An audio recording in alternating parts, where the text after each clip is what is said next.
Tinapay mula sa langit. A daily morning devotion with CRC Family.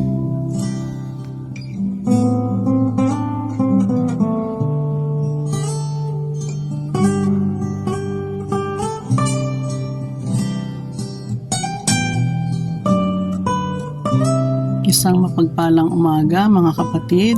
Ako si Pastora Aida Tanap ng CRC Makati Mother Church. Samahan niyo po kami sa ating programang Tinapay mula sa Langit, ang pang-araw-araw nating devotion sa salita ng Diyos. Ngayong umaga ay matutunghayan natin ang ating pagbubulayan sa Leviticus 23:15-21. Ngunit bago po tayo magpatuloy ay samahan niyo kami sa maikling panalangin. Ama namin sa langit, salamat po sa umagang ito na kami ay binigyan mo ng pagkakataong makapagbulay ng iyong salita. Nawa ang banal mong espiritu ang kumilos sa aming kalagitnaan at ikaw lamang ang maitaas sa pangalan ni Jesus. Amen. Ang pamagat po ng ating pagbubulayan ay the fourth feast, the Feast of Weeks, at tinawag din po itong Pentecost.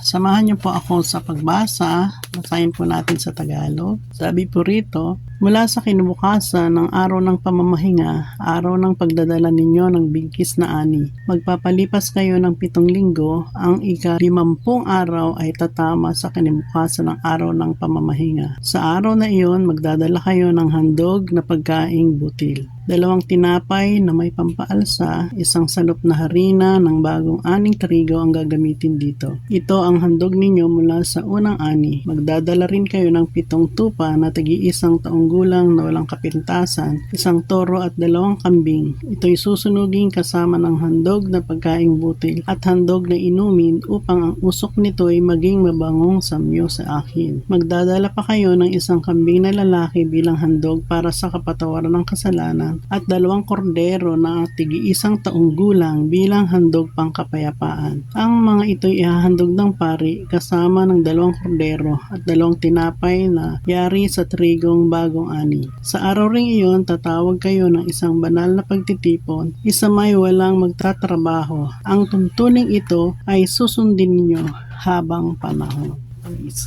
So dito po sa pista na ating pinag-aaralan, ito po ay celebration ng kanilang mga unang ani at sila po ay nagtitipon upang i-celebrate ang pistang ito at meron po silang mga pagkain din na ino-offer. At ang pistang ito ay tinawag din pong Pentecost na nabanggit doon sa Acts chapter 2 verse 1 na nung dumating po ang araw ng Pentecost, silang lahat ay nagkakatipon. So ito po yung ginagawa traditionally sa Old Testament na ang mga tao po ay naghahanda sila nung kanilang mga unang ani at the same time yung mga hayop na kanilang ihahandog, kailangan ito ay walang kapintasan at ito ay tig-1 taon lamang at ito po ay susunugin kasama po yung inumin na alak at sabay-sabay po itong susunugin at ito po ay nagsisilbing bangong samyo sa harap ng Panginoon at mag-o-offer din po ang pari yung mga hayop pangkapayapaan at hayop para sa kasalanan. So ito po yung celebration nila every 50 day. Makita natin na dito naman sa New Testament ay iba naman po yung harvest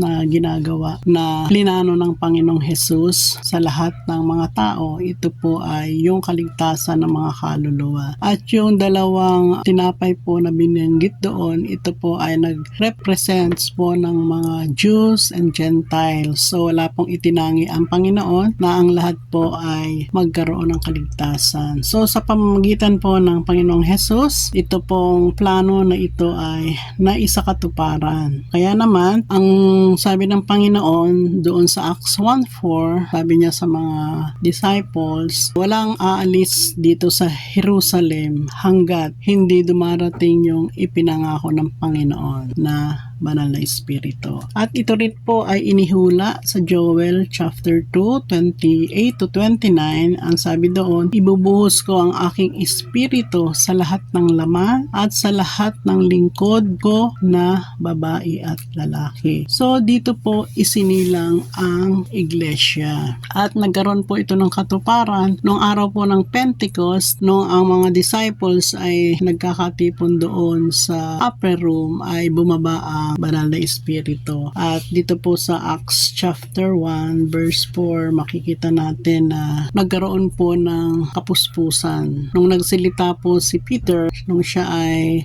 nangaral ng salita ng Panginoon, doon po dumating yung harvest of souls. 3,000 po ang tumanggap sa Panginoon. So ang mensaheng ito ay lumaganap sa lahat po ng mga tao, sila man ay Hudyo o mga Hentil. At sa ngayon po, ang banal na espiritu na ang nananahan sa atin upang mas lalo tayong mapalapit sa Panginoon. So bilang conclusion po, ang harvest na tinutukoy dito sa Old Testament, yung harvest ng kanilang mga ani na ino-offer nila sa Panginoon at yung mga hayop na ino-offer nila sa Panginoon. At dito naman po sa atin sa New Testament, ang harvest ay na-extend po sa atin sa pamamagitan ng pag-harvest ng mga kaluluwa. At dito po sa CRC Makati, meron din po kaming celebration every first Sunday of the month. Nagagather po ang lahat ng mga daughter churches at meron din pong feasting, nagkakaroon ng kainan at yung iba po nagdadala ng mga bagong kaluluwa bilang celebration sa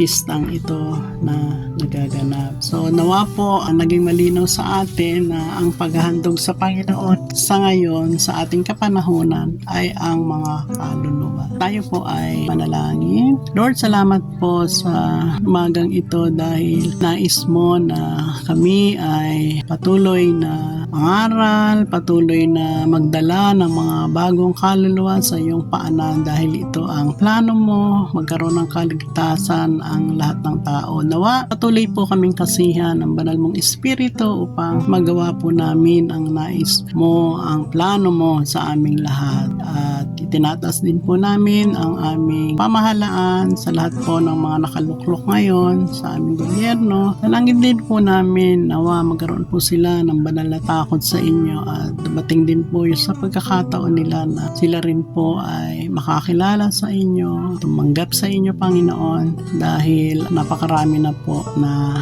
kailangang maligtas. Kaya salamat po sa patuloy na pagsama mo sa amin, sa aming dalangin sa pangalan ni Jesus. Amen.